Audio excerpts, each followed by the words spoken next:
আবরার আর আছলিহান।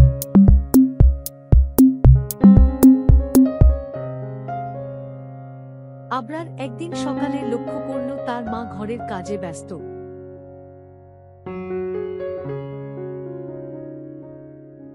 বুঝতে পেরেছিল যে তার একটু শান্তি দরকার, তাই সে তার ছোট বোন আছলিহানকে আলতো করে বাইরে নিয়ে গেল।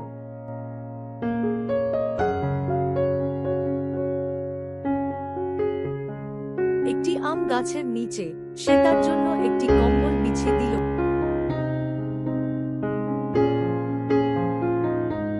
আছলিহানকে এবং বসতে বলল।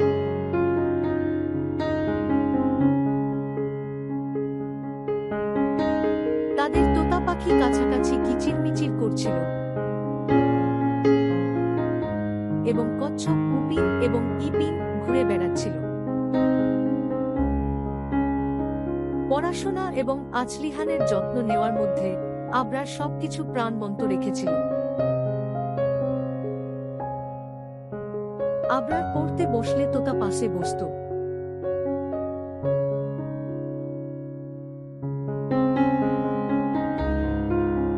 বিকেলে যখন তাদের বাবা বিদেশ থেকে ফোন করেছিল,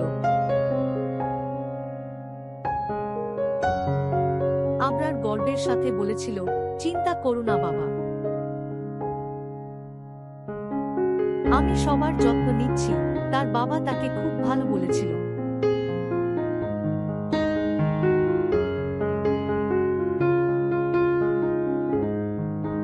আবরার আছলিহানকে ফিসফিস করে বলল, আমি সবসময় তোমার যত্ন নেব।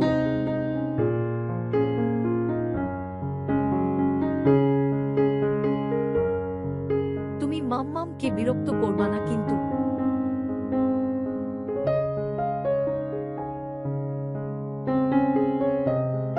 জীবনের চ্যালেঞ্জ সত্ত্বেও ভালোবাসা এবং যত্ন তাদের ছোট পরিবারকে একত্রিত রেখেছিল।